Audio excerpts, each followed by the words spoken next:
This episode of the Helping Healing Humor podcast is brought to you by Lads to Leaders. Are you looking for something to help your kids learn to lead, both now and in the future? What if you could find something that offered year-round opportunities along with a yearly convention to help hone skills and learn to deal with competition in an encouraging and loving atmosphere? In 1968, Dr. Zorn began a program with 8 boys in hopes that they would learn to lead in their churches and communities. Now, 55 years later, there are 20,000 boys and girls each year that participate in activities that are true to the mission of Dr. Zorn's program. Lads to Leaders has trained over 250,000 young people and brings whole congregations together with competitive and non-competitive events, activities for people ages 3 to 103, and Bartimaeus events for special needs participants of all ages. The convention takes place in 10 cities of the U.S., as well as the countries of India, the Philippines, and Romania. The leaders of the future are trained in the present. So go to ladstoleaders.com to check out all the things this program has to offer. That's leaders.com. Welcome in to Helping Healing Humor podcast with Ben and Travis, brought to you by the Slawburger Chase 5K, 10K for Landon Carr. We are coming to you from West Virginia. We're here with the Skits with the Truth that Ben and I are blessed to be a part of. What does Derek bring to the show here? Oh, he brings brute strength. That's what he brings, I guess. So. Power, force, intimidation. We typecast him quite often. No. The typecasting is the juxtaposition of this massive guy that is humble. Yeah. When he stands in that cross shop and gives everything he owns to God and is willing to walk away, nobody else can pull that off. Yeah. It'd break your heart when this, he could take that cross and walk out and nobody could stop him. Yeah. But the juxtaposition, and I've never seen him lose his composure. And we've been chased by trains. We walked into some places carrying pistols that weren't stage props. I've not seen him. Never seen him other than, 30-something years, I've not seen the worst I've heard him say is, I don't think you understand. When we were stuck on a stump in a swamp about to sink a boat. And that's as excited as he got, all right? And so I think what he brings to the table is everybody expects this brute strength and destructive force, and it's just a tsunami of humility. And that's not acting. That's Derek. Yeah, no, that's who he is. But then he can flip that switch, and you can believe that he's mad at you if he Oh, wants. now he can act like he's a ticked off Roman soldier who's about to crush somebody's head. That was the difficult part for me this year. Yeah. I had to act. You had a couple. You skits. You had that one, and then the one. Get out of line. I'm tired of Get out of line. Get out of line. I was a firm believer in that Derek. I believed because I was the guy he was coming after, but I believed it. Well, I said that in class this morning. I said, Derek, if these young girls were sitting there, and I said, the big guy, he's going to be in our skits, and I said, he is one of the most humble, loving guys, and I said, but I can guarantee you, if somebody was trying to get in that door and hurt one of you girls that's in here, these middle school girls, I said, he'd be the first one that nobody would want to lay their hands on him because he would take care of you. He's gonna make sure that you're protected. And that's a cool. One of the most fearsome images I have is Derek on a paramedic call, and he's got a combative patient. He starts putting on those rubber gloves, and he calmly looks at a guy and goes, "This is to protect you as much as it is to protect me." And what's unwritten is, I'm about to put my hands on you. And if I squeeze juices out of you, it ain't going to get on me. And that's about as scary as you can get with a guy being calm. Put hands on him, you will not soon forget it. That was what we were talking about this morning, Leviathan. And so Travis brings this effervescent energy and unpredictability to our skits. And all you got to do is wind Travis up and spin him and let him go. Yep. We're not sure where he's going to go. But it's always golden. So whether he's the streak or the selfie ninja or the Batman who does stand-up Y'all comedy. just can't let me get to do all the things I've always wanted to do. It's be a ninja. It's just like Travis goes, "Oh, I'd love to do that. Let me do that." And you just all you have to do is point him in the right direction. And then Travis is like an arrow. Once you shoot it, it's going to go. You don't know where it's going, but it's going down range. It's going down there. So. And so, go ahead. Travis, you have a broad range. Like you can do the funny stuff and the goofy stuff, but you do the serious stuff well too. Yep. You undersell yourself, man, It's fun. We have a blast. You're so believable, though. You're so genuine, I think, when you come across. Well, and Barabbas was that way, Oh, and then man. the one that year when he does the the cross and the cross falls How in much that chair, longer? yeah. Yeah. and very awesome on those Not two. So. intentional. Not Yeah, intentional. the cross wasn't, but your acting was fantastic. And if you ever find yourself on stage with Michael or Ben, you really never know what nationality you're Yeah. going to land with. So what Yeah. Ben brings is he's got this plethora It's a good of word. guapo. A You have a I do have a plethora. plethora. So he's got this plethora of accents and voices. Everything from an Irish or Scottish guy to Gru, and everybody in the middle. And so and Ben will practice for a month without the accent, and then on stage in live time he'll decide. I think I'll drop this in there. I think I'll do this today, and then all of a sudden you just got to roll with it, whether you're prepared for it or not. And then Ben is very creative. Well, Michael cracked me up because for years I thought he was just too cool, right? I saw him at Freed. I saw him around. I knew he was even in SWAT. And it never clicked with me that was the same dude. But then, I mean, he's hilarious. Like, just Absolutely straight one of the up funniest people on the planet. genius. And Michael is so I mean, quick. He is Yeah, quick. he is Yeah. so quick. So we're walking in it was the mall in Chattanooga. What is that mall? Hamilton Place. Hamilton Place. And so he'd been doing this role where he's Armando, the shopkeeper, which is sort of a kissing cousin to Rico. And so he's, I am Armando, welcome, and it's unbelievable. So I decide I'm going to catch him off guard. I'm going this way, he's coming in, and it's a mall full of people, CYC crowd. It's covered up, and I yell, Armando! And he yells, Raul! Runs, kisses me on both cheeks, and hugs me, and then stands there like he's talking to me. And I was out. I was done. I was unprepared for his response. And so, Michael's So quick. You Quick you think you might get him, and and dry then he'll wit. turn it on you. Yeah, I mean, he'll murder you that way. And this whole thing is, you never know who you're going to be on stage with from year to year and how that rolls. And so you learn to, there's some chemistry there that gets built up.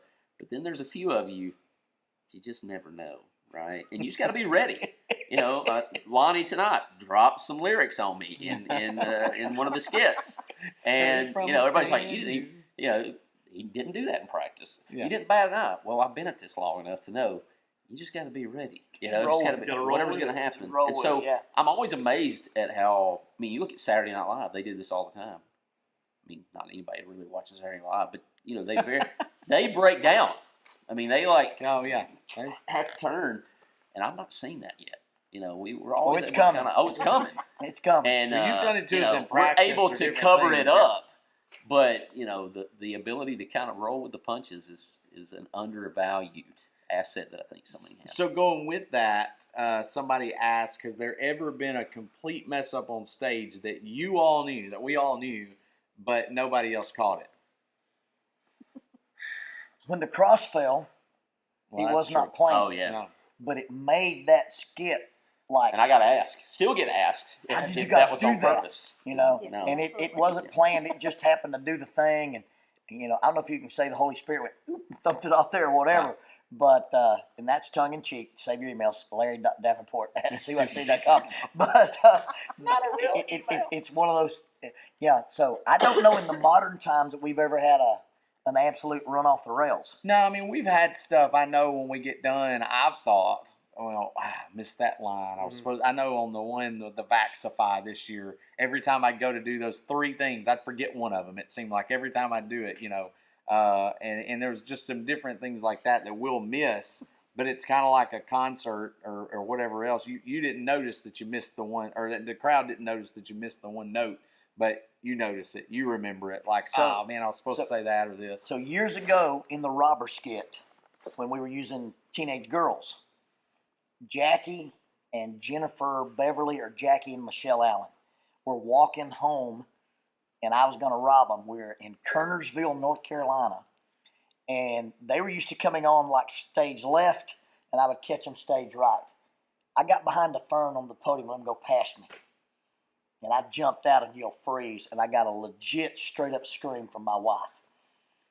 And she looks at the camera, or the lights, and she looks at me, and she goes, I'm just so afraid, I don't know what to say. And that was her cue that I had knocked her out of her OODA loop, and she was done. So we had to start working. And but we saved it. We pulled it out, but she went, "I'm so scared. I don't know what to say." And we just had to roll with it, and we had to create it there at the moment. But the crowd never knew. Not even know. Now, there have been plenty of times where we did not have a skit nailed down until the very last practice. That's true. And, of course, the Most adolescent, USS Starship Adolescent. The Star Trek with the USS Adolescent.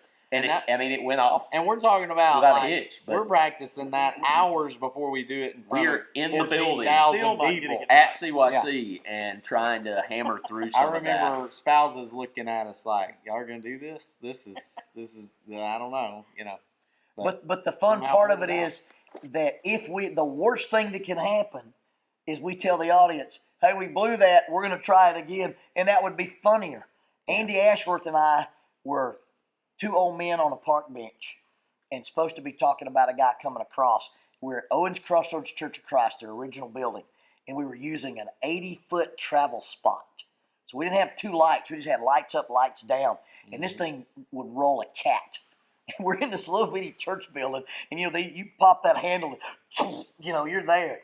Well, every time we opened up and turned that switch on, it blew the breakers in their building. Oh. So Andy goes, "Well, it's a..." Somebody fool around, throw the switch. Well, the fourth time it went out, we're so tickled in the skit, we almost can't handle ourselves. And so we're laughing, and I guess the audience knew it was a mess up, but we finally, after 4 or 5 times, work our way through this skit with both of us crying and laughing. And in another robber skit, it's Doug Weeks and Tony Allen. And I jump out and yell, "Freeze." And Doug Weeks is built like a granddaddy spider. And he jumps into Tony's arms, and Tony catches him, but not well, and they fall forward. And they just both land on the stage. And I've got the pistol up and covering my mouth to keep them laughing while they put themselves. But it looks like a complete, this is great acting, a stage fall, and physical humor. But it was an absolute, how about you drop Doug right there on the stage and fell on top of him. I love the year at Dallas that you were talking about Michael's up there with a chainsaw, and I think Ben and I, or whoever it was, went and put a tarp over the front row.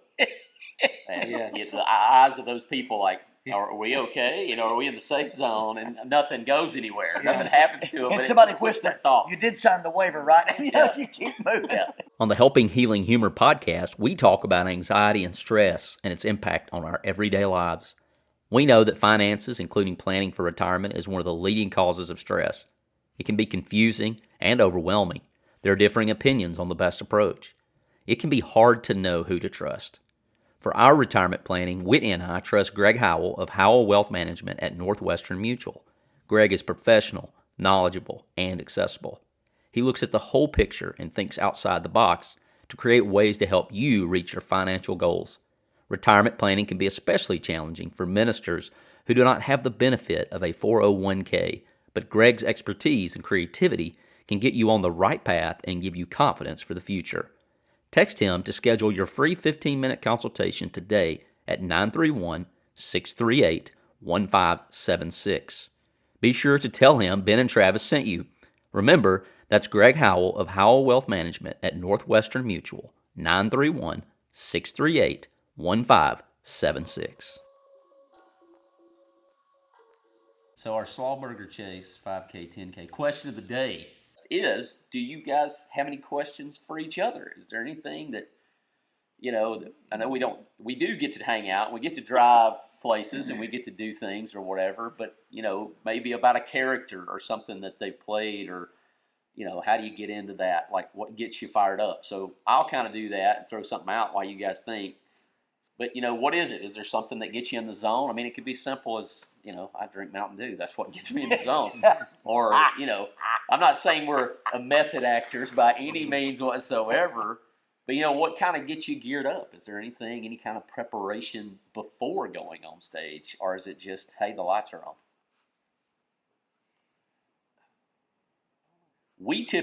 Ben and I typically do Ben and Travis. So we're already up there kind of in the mode. And so that kind of gets us going. So I didn't know if there was anything. I know we pray before we perform, and that's always really cool. And then we kind of at the end kind of debrief and do those things. So is there anything? This is so random. Are you? No, go ahead. And this is like, if once I make sure you guys feel good about it, because I often, you guys, and they ask us one time, I often say, hey, you don't want to rescue hostages with these guys, and you don't want the other SWAT team to do skits at church. I'd go to buildings with you guys, right here, right now, anytime. Okay? And so so you guys will follow me. You guys are loyal, and y'all treat me like I'm the leader of this thing. But sometimes you're like, we hadn't practiced enough, and you guys are insecure. And I'm like, I think the show's great, we're good. And then I feel it from you guys. Derek's always, well, you don't want it to look too rehearsed. You got that right. He says that every year, And Michael's kind of a perfectionist. And so once I make sure that you guys are okay, and that I haven't put you in a position where I've asked you to do something you're unprepared to do, or made you be in a position that I've asked you to embarrass yourselves. Once I make sure that I've taken care of y'all, I'm ready to go. I'm ready to make it happen. There's a scene in the movie The Last Samurai. And the head samurai that lives in this village, Katsumoto, they're in the village. And these guys are samurai. But they gather around this elevated stage for like kabuki theater. And there's this goofy puppet there, and they're supposed to be flirting with her like she's a geisha girl. And out of the back comes Katsumoto, this warrior samurai, and he's on stage. And his men heckle him. They go, get the amateur off the stage. And he's the leader of the rebellion in Japan, but he's doing this silly theater stuff. And I feel like Katsumoto when I do SWAT with you guys. Because we're, in our own right, real men. And yet we take this time to be silly and to be fanciful and to use our imagination. And I often think about that scene, The Last Samurai. That, real world people, real world lives deal with real things. Coach, football, cancer survivor, paramedic. You were in the Army, airborne qualified, managed stores and projects, and now in IT, a therapist. You've had a girlfriend that got killed in a wreck. I get my feet in the mud, my hands in the dirt, and we're comfortable playing skits. And I think the fact that we like it so well prepares us to do it. And maybe that's cheesy. You may have to cut it out of that. But I often think of that scene in The Last Samurai when I'm about to go do SWAT, because we're not a bunch of soft, pretend actors. We're not really actors, but we're authentic when we do We get skits. reminded of that a lot. Yeah. You guys aren't really actors. Yeah. Well, yeah, I know. But I think the authenticity and the fact that we're comfortable enough to be who we are and who we're not prepares us to do this. And maybe that's blowing our own horn, but that's what I think about you guys. Yeah. And I've worked with people who were actors that I wouldn't do the skits with. And that's no offense to my acting friends who are better actors than we are. I think I'm gonna make sure we got battery. I know. Well, I might need to plug it in. Actually, I think we can quickly wrap it up. Anybody else got something like that? I've got That was a something like speech, that. I'm but I didn't- sorry. No, it's Well, fine. I like that. No, That was good.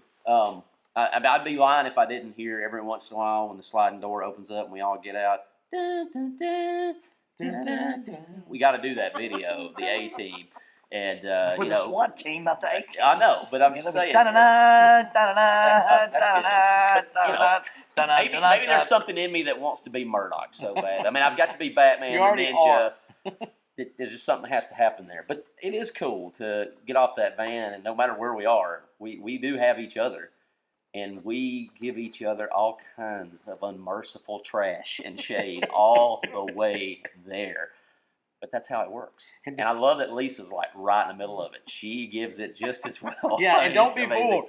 We really complimented Derek about his humility, but he will give you grief if you need it. Just if a week's you need, ahead. If Yes. you need to be humbled, Derek will gladly humble you too. Yeah. So, but yeah, It's my job. I think it goes along with that too. Is that there's just something to me about it's like almost a therapy for me. So when we start talking about and sometimes thinking about, oh man, what are the things that time wise I want to give up? This is not one of those things. Like this is something that's good for me. This is something that's healthy for me. For one, to just kind of play around and do these skits is part of that. And hey, we get to use that imagination. We get to think up these characters and talk with all Ben these and I have been accents. playing imaginary with like wiffle ball bats and Forever, sticks for yeah. 40 some odd years. So Yeah. now we just get to do it in front of We a get lot to of do it. people. But and then on top of that, it's the 7 or 8 hour drive doesn't feel like a 7 or 8 hour No, drive. ever. Not ever. It's almost like you pull up and we're happy to be where we're going, but it's like, oh man, especially going home. You get home and you're like, well, I'm glad to be home, but I was really enjoying that conversation. Or guys. that was a fun weekend just to talk to each other and you just leave encouraged when you're around this group. So there's just nothing like it. So Derek, Rick, Lisa. Well, I guess the thing I would say is that I'm not sure that, I'm proud of what we do, right? I mean, this service, this thing that we're involved in, I'm really proud of what we do. And I'm not sure that I would do this with anybody else, that it would work for me. it'll be the same. It's unique because it's you guys. I agree with that. And we've grown closer the years that we do this, and I really enjoy that bond that we have, and so it's this that I enjoy. I'm not sure I would enjoy, if it wasn't this, So. Yeah, I get that. Yeah. I am probably not surprised is probably not the right word. I'm humbled every year. It impacts me every year with the comments that we get and that this thing that we do and have so much fun doing has the impact and relays the message that it does. It hits me every year. How something is as simple and as fun as this is has, I think, a really big impact. Well, it's humbling too when you hear things, and Travis and I hear this, and then we've heard it a lot about SWAT this weekend. Like, people, you guys are famous. I'm like, there's 14,000 people at CYC famous. Those people know us. But then at the same time, it's kind of humbling because you go, there's a lot of people who are looking at us, and we've got to be careful the example that we're doing, not just when we're on the stage, but our lives carry that kind of weight. That if they go, oh, they were in CYC or in SWAT at CYC and this, that this carries a pretty big weight. So while there's a lot of fun with it, there's some people watching us, not just on stage, but what we do after that, and broken down on the side of the road. We blew a tire out on the way back from CYC, and people driving down the road and people seeing us in that context. How are they going to act in those contexts? Versus just up on the stage, is it going to be the same? And I think that's So one time on the way home, we saw a couple of buses pulled over, and we thought they were just chilling, having a picnic or whatever. So we pull in, and they broken down and had trouble. And it was me and Jackie stopped to offer these folks assistance. And that was kind of like, oh, these are real people. That context of, are we real, off the stage, on the stage kind of thing. And then, I'm like Derek, I'm humbled by the impact that this simple thing tends to carry with it. The experience linked with an emotion creates a memory. And that, when I learned that phrase, in my mind, that explained that's what SWAT does. Yeah. It's experience-based learning, values-based entertainment. So with that, I just want to thank everybody. Thanks CYC. You guys encourage us. And we always look forward to coming to you and everywhere else where we get to go. West Right. Virginia, it's awesome. North End Youth Rally here in Parkersburg, West Virginia. They host this every year. And then the love we get every time the show's over. You know, Yeah. just people come up and want to talk, and there's people that want to talk that don't get the opportunity. And so that's why I like doing interviews like this where we answer some questions that people might not ever get. So thank y'all. Well, thank you guys for letting us be in your podcast. Thank you Yes, guys yes, for thank you. staying up late and being on our podcast. Thank you.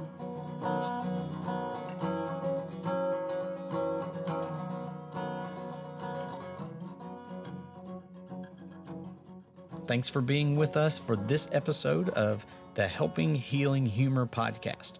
Be sure to download our free ebook, 28 Days of Focused Living, at benandtravis.com and receive all of our Helping Healing and Humor extra content directly in your inbox. We look forward to having you join us at the same Ben and Travis time, same Ben and Travis channel.